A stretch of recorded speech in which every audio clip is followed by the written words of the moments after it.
Hey, hello, hello. Narinig ba ako? Hello, perfect music. Sorry, napakaga yung stream ko today kasi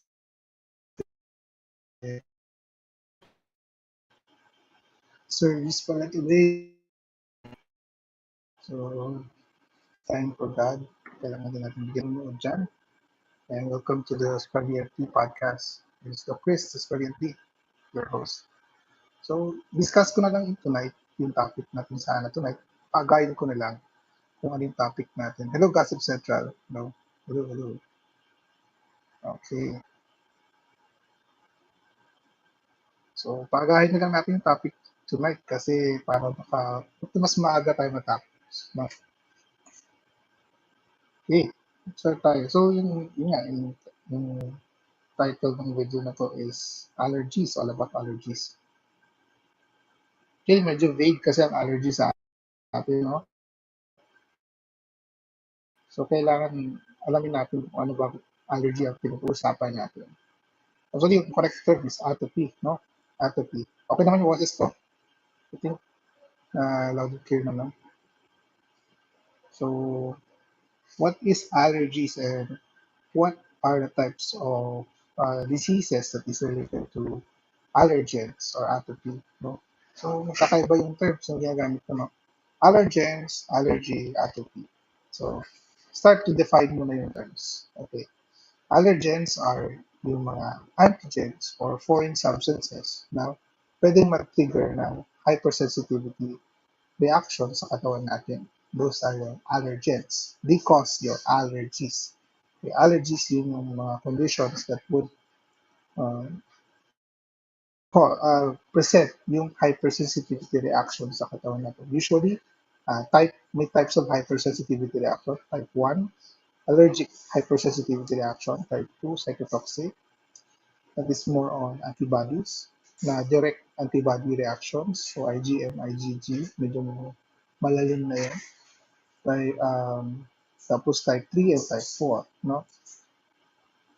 Pero focus natin is type 1, allergic hypersensitivity reactions, no? Or either the presentation would be anaphylactic, and for allergens, no? Allergens, they are usually important when we're discussing atopy. Now, ano man atopy? So, sabi, may video na ako dati with regards to atopy, no? So, atopy is uh, compared to the rest of the population. Parang mas prone sila magkaroon ng allergic reaction, okay, sa mga patients with atopy. No? So, what are allergens? So, unahin natin yung pinaka-common na uh, condition that is really well related to allergens. It could be asthma. No? So, ano ang epekto ng allergens sa asthma?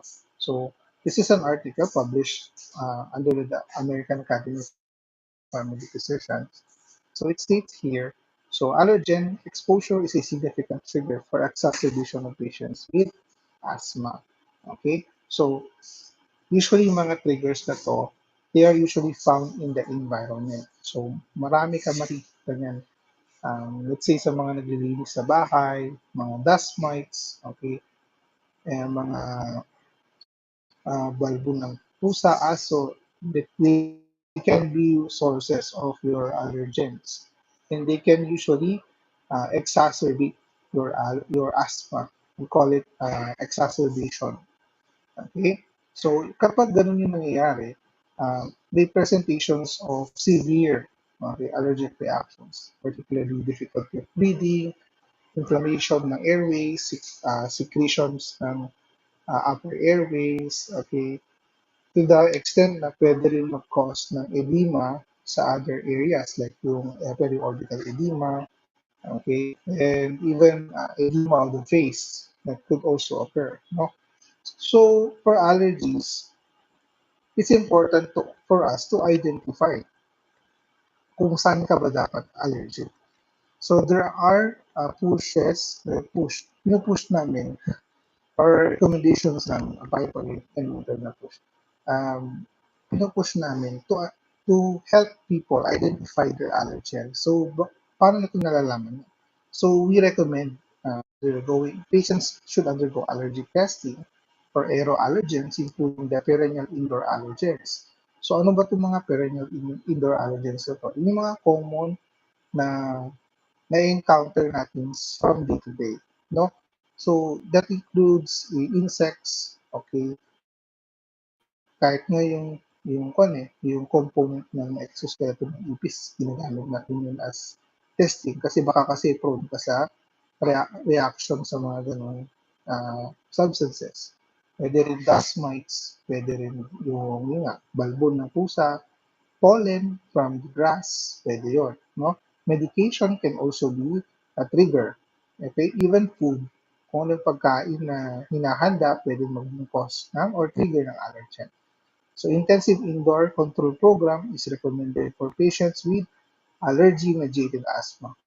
Kasi kapag let's say nahagi, nalanghap mo lang siya, nagkakaroon ka ng exacerbation.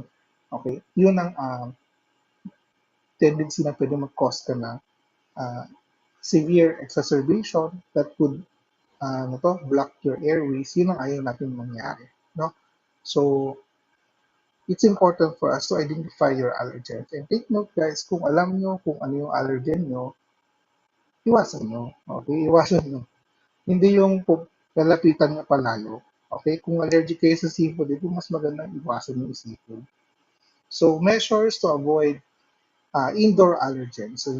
So, this is a recommendation more on uh, the types na nakikita sa bahay. No? So, the indoor allergens that can be commonly seen sa bahay, your dust mites. So, what can be measures para maiwasan mo yung exposure sa dust mites? So, here is sa table na to nakalagay. So, what are the priorities?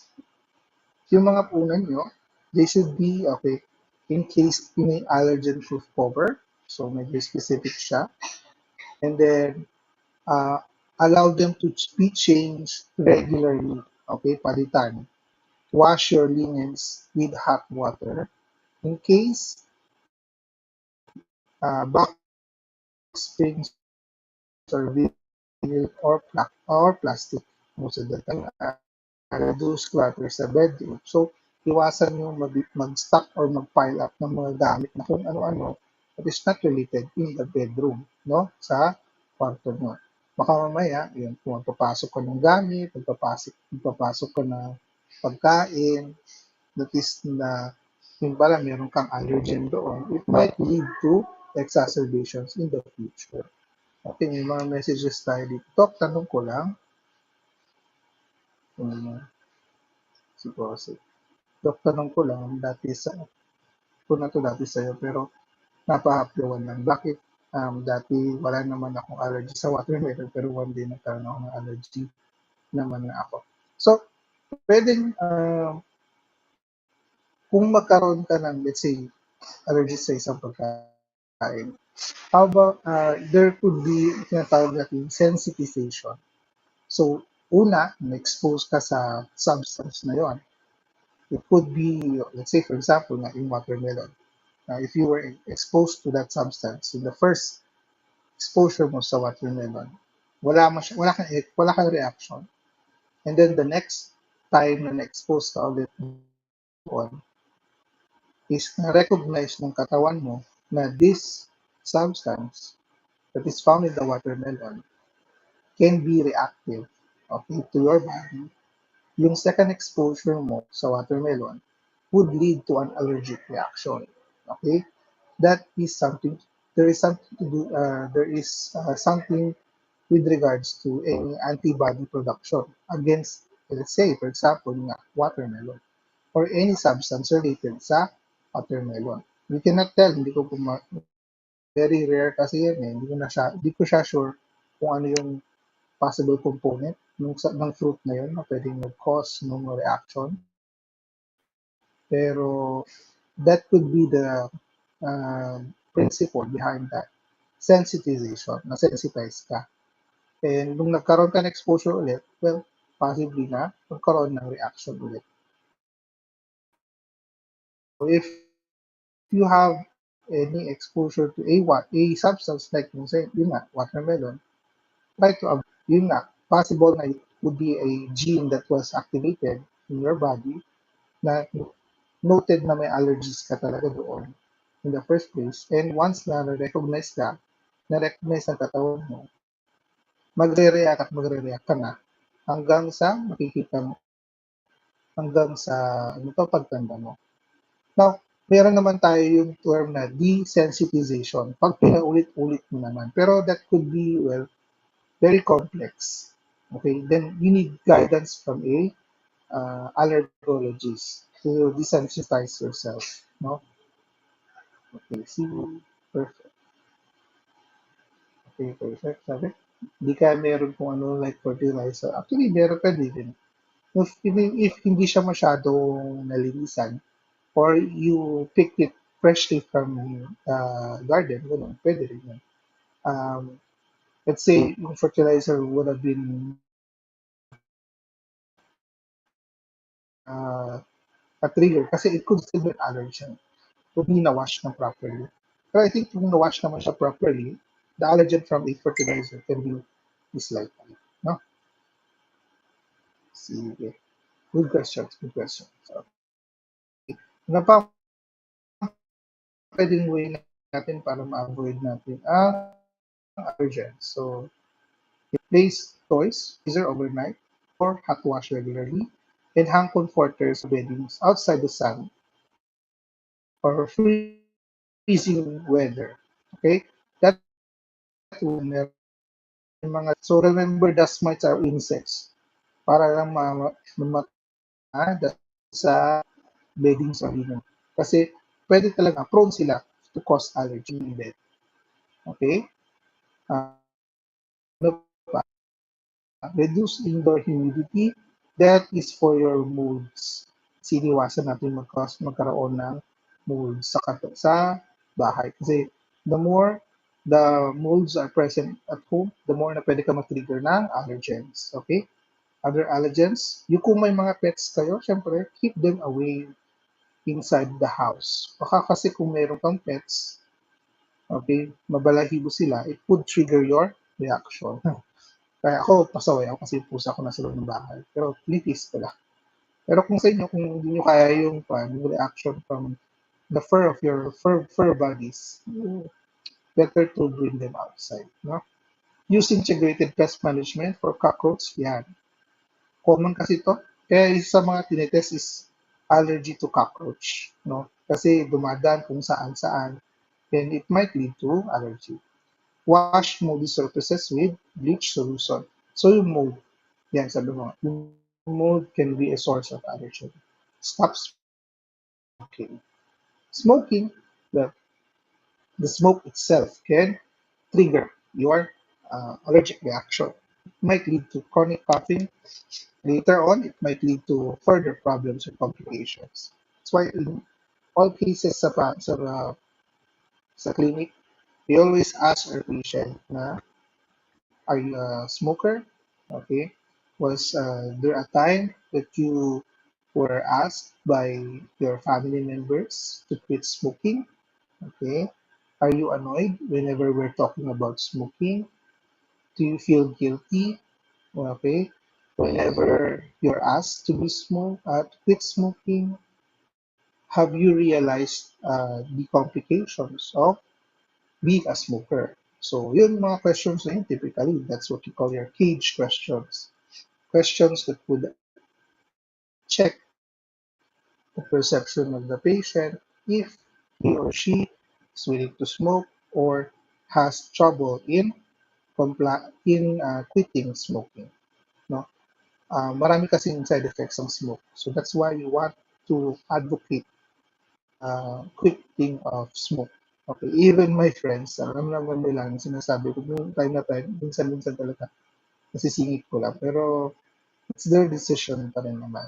For as a doctor, if the decision comes, syempre, I want them to quit smoke.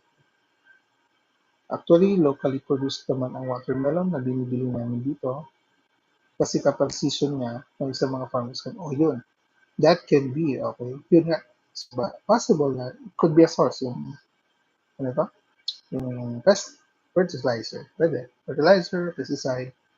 So make sure when you buy them directly from the farmers, wash them thoroughly. Linisin mo sila maigi. Pwede kasi dumikit pa rin. Okay? Lalo na kung let's say pesticide has components of ano to, pyrethroids, ganun, organophosphates. Kailangan iwasan talaga. Kasi iba yung effect dun sa katawan. Okay. Okay. Sige.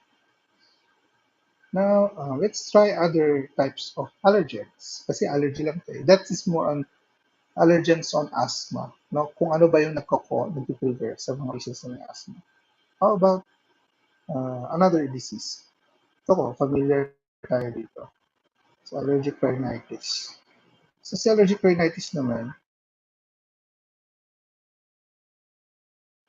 kasi po eh.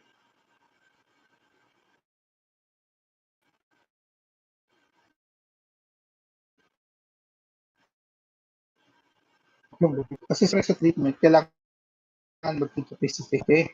Pero hindi ko siya i-discuss directly, lalo na kung hindi naman directly siya.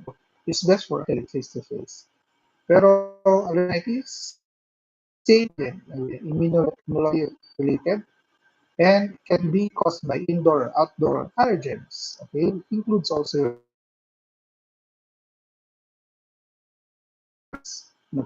and pollen. So kadalasan yun yung pag-usapan ko kanina.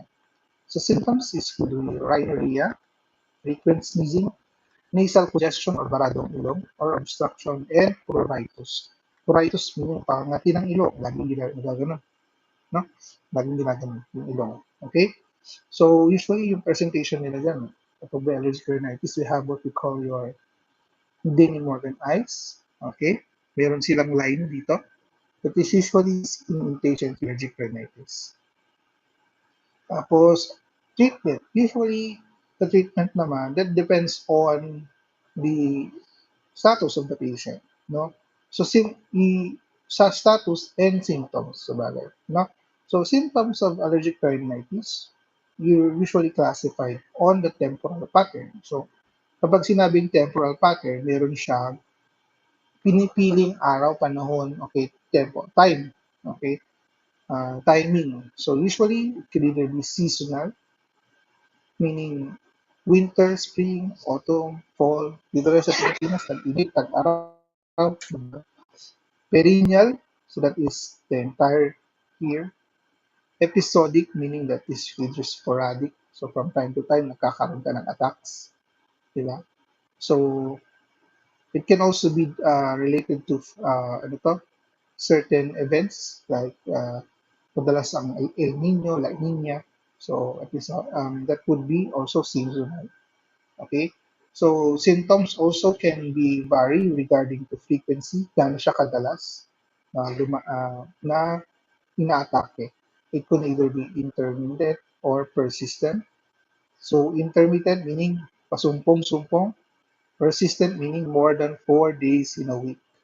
Inaatake ka ng allergic rhinitis. Kawawa ka na. Diba?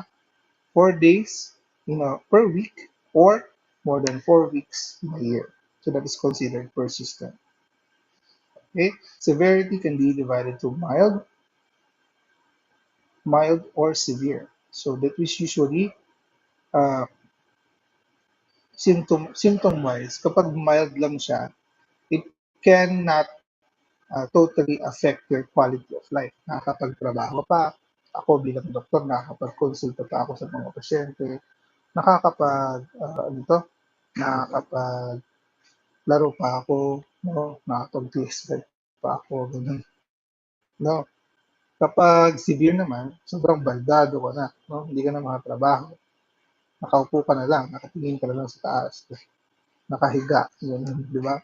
Hindi ka na makapagtrabaho, makapag-do ng sports, hindi ka na makapag-aral. Okay? Yun yung severe forms of allergic rhinitis. Pwede mag-cause. No?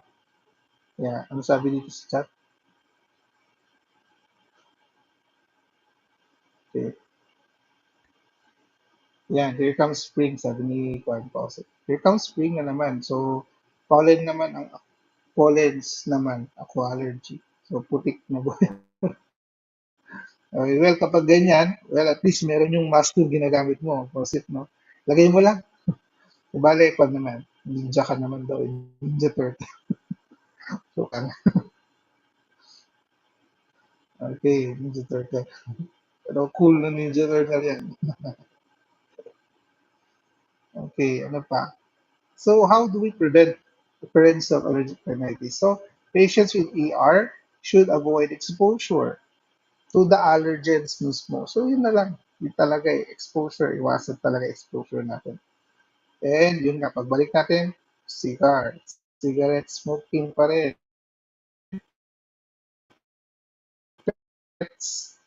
And allergens.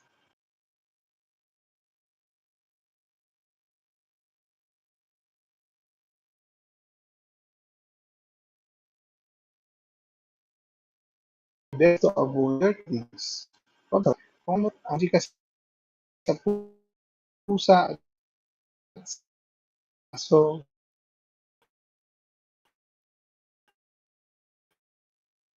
siyempre, masyadong it's additional studies are needed to determine the optimal method of frequency.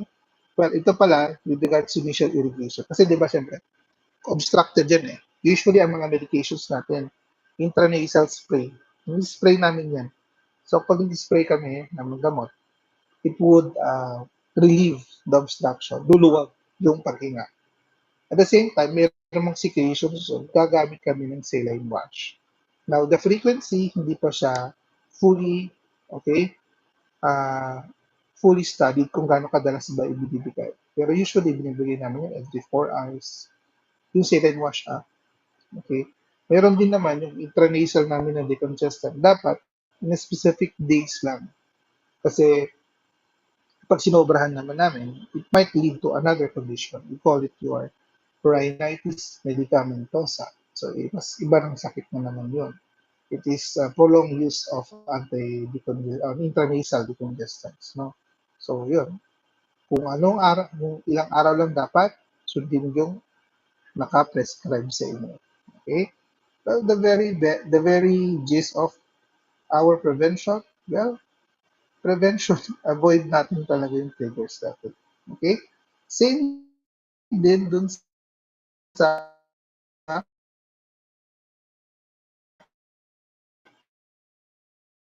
asthma.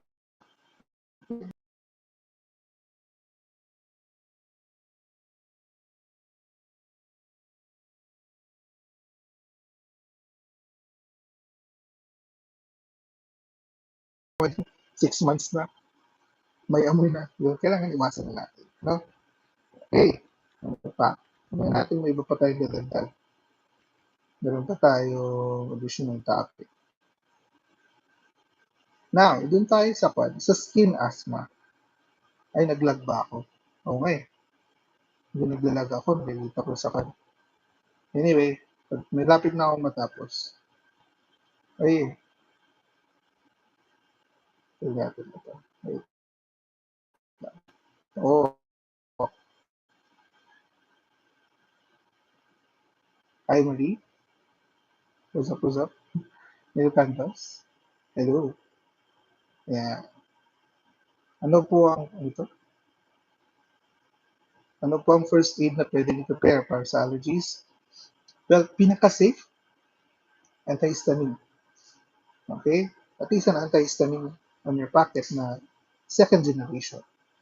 Now, may generation kasi ang gamot. So, antihistamine na madalas pwede ma-take your cetirizine or levocetirizine. Yun lang kung talaga allergy. Kung allergy talaga. If you're not yet quite sure that you have an allergy, best seek consult first. No? Now, kung anaphylactic naman, yung nga nabanggit ko last time kay Joe, no? Ibang usapan na. Let's say, nahihirapan huminga, nagkaroon ng blockage of airway. If you don't have an EpiPen, go to the nearest doctor. Okay? Ibang usapan mo yun. O, nag-lag ata kanina. Sana okay na para matapos din agad to. Okay. Yeah. So, let's go to the last topic. So, this is your atopic dermatitis. Yung nabanggit ko, asthma, allergic rhinitis, atopic dermatitis, magpipinsan yan. Okay? Lahat yan related sa atopy. Lahat yan related sa allergens. Okay? Atopic dermatitis in childhood. Okay? In adults, we call it atopic eczema. It's a chronic relapsing remitting inflammatory skin disease. 10% lifetime prevalence. So, pwedeng umabot to manda ka. This is usually coming from a history of atopy. No? Kung meron ka nito nung bata, pwedeng mag-progress ito hanggang tumanda. And usually, kapag meron ka rin allergic rhinitis at saka asthma, pwede ka rin mag-develop ng atopic dermatitis pag tumanda. Okay? So, the development can either be starting from as early as 5 years of age compared to children okay, who do not have atopic dermatitis. Those who have the condition are more likely to develop food and environmental allergies. Okay, tignan mo yun, may progression. Okay, kung compared to children who do not develop atopic derm, okay, those who have the condition, meaning those who have atopic dermatitis since childhood, okay, skin allergy, okay, skin or atopic dermatitis, they would develop, okay, food and environmental allergies, such as your asthma and allergic rhinitis pag tumanda sila. So, kapag nag-start ka sa skin, pwede mag-develop ng allergic rhinitis tsaka asthma pag tumanda. Okay, that is what you call your atopic march. Atopic march. So, nagko-connect sila. It all interconnects. It connects. Kasi atopy pa rin yung presentation niya. Okay? So patients with atopic dermatitis are more likely to develop ear infection, okay, and pharyngitis as well as UTI. Now, the pathogenesis similar sa lahat dun sa atopic march natin. So it's your nabanggit na pala dito yun. Yung mutation of the filaggrin or the FLG gene. Okay, this is allowing the for filaggrin or further that would make for further breakdown of your filaggrin monomers. Ito naman, these are usually the proteins that are important in the barrier sa skin. Okay?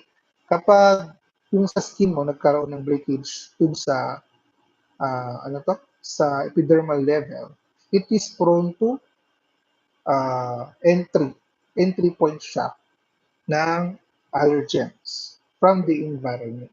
Let's say, pag nagkasugat ka, yung typical example, pag nagkasugat ka, mas prone pumasok yung microbio dyan.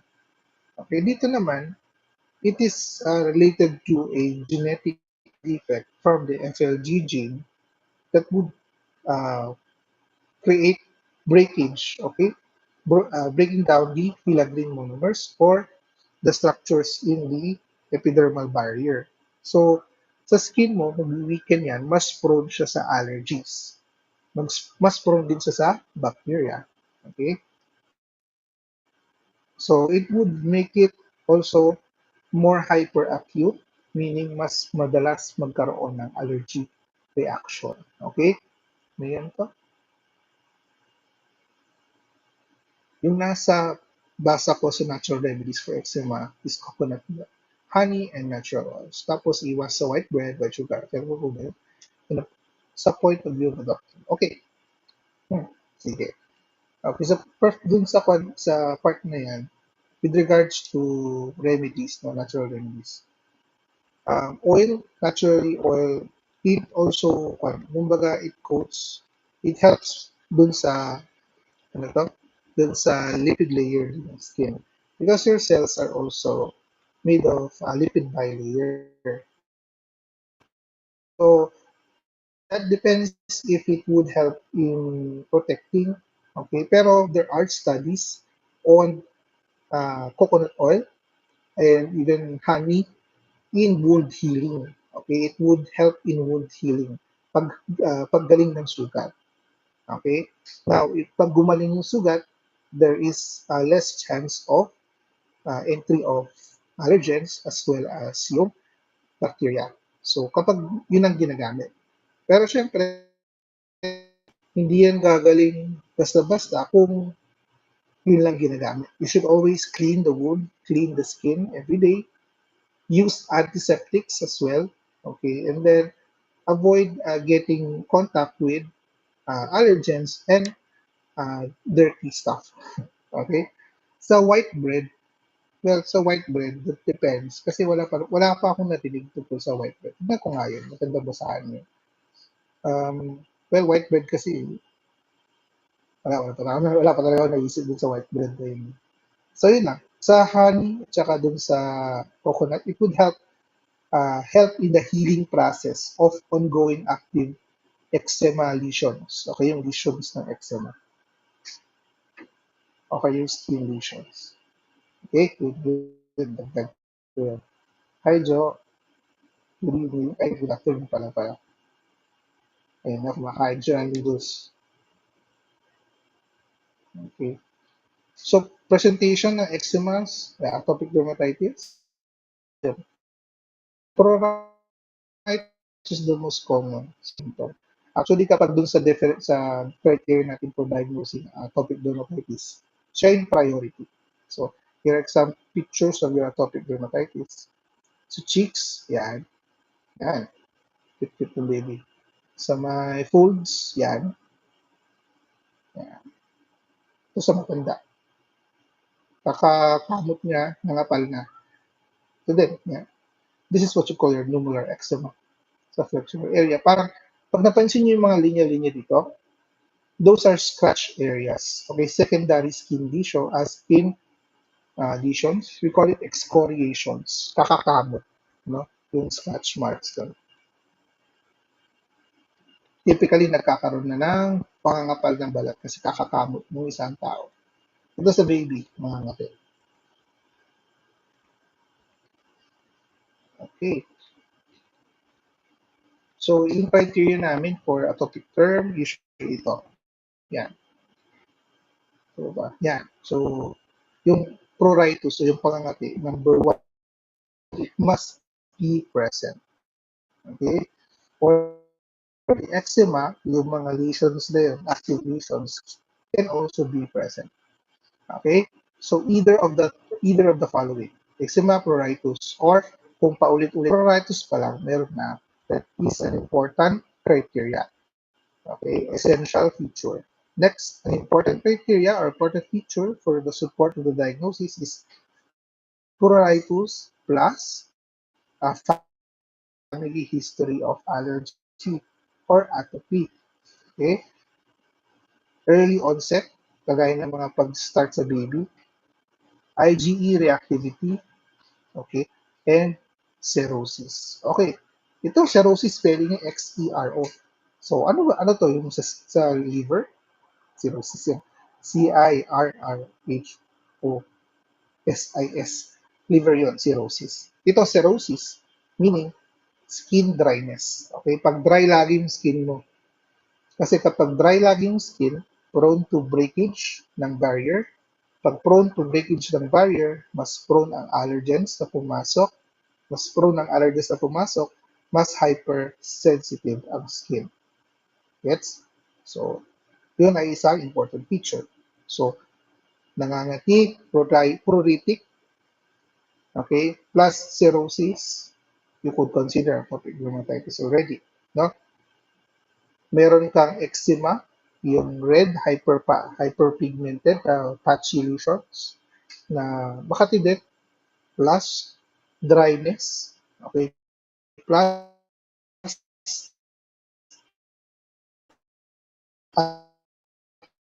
atopy,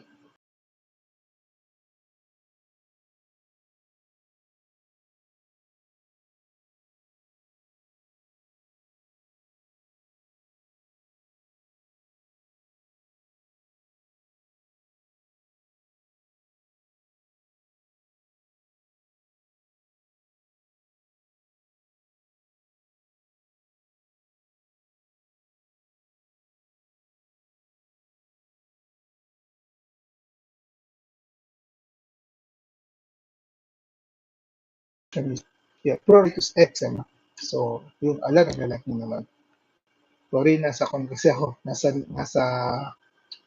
sa office bago ako umuwi. Oh my gosh, ano ba? Anyway, patapos naman na ito. I will try to provide images sa community tab para makita nyo din kung ano yung type of allergies natin. Tapos, ano pa ba? Paano natin maiwasan ang atopic dermatitis? How do we manage skin asthma?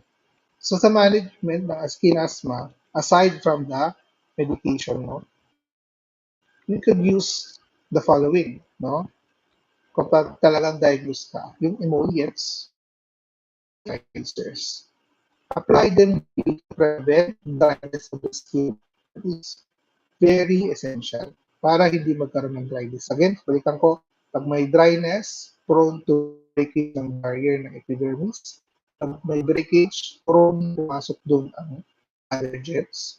Pag pumasok ang allergens doon, mas magkaroon na tendency of hyperreflexivity. Creating your symptom of bronchitis. Okay? Yan. So, emollient na merong skin breakage. Okay? Events with high lipid content. Ay mag-inom ka. So, you could ask the local pharmacy on a possible available emollients natin. Practices. Siyempre, ligo araw. Ako lang maligo ng konti lang. Baka maligo ka lang ng no? Regular bathing habits. Hydrate the skin. And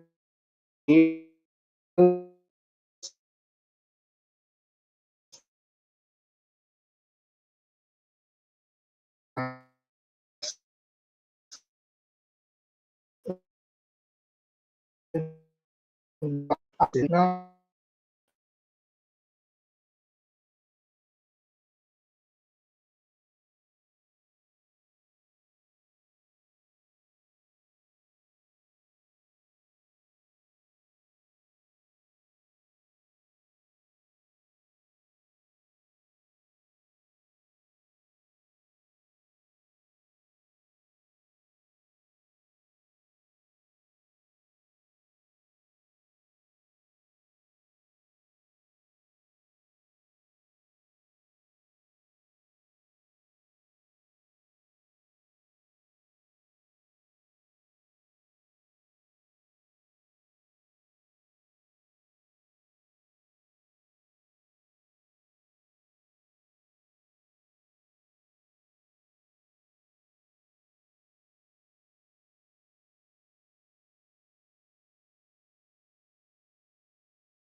reaction, you should, okay, shy away from using them. Pasaway. Okay? So, ganda na lang siguro yung video, naglalagay ngayon. If you guys, those who are also, thank you for listening. No? Make another video siguro next week, tomorrow, for a topic. May mga additional siguro ako mga visual aids by tonight sa community tab. Ngayon na lang para din sa mga interested pa rin sa dermatitis. Okay? So, dalag talaga. Anyway, this has been Doc Chris, Study NB. And stay safe. Yung mga mag-drive dyan, ingat sa pag-drive and God bless.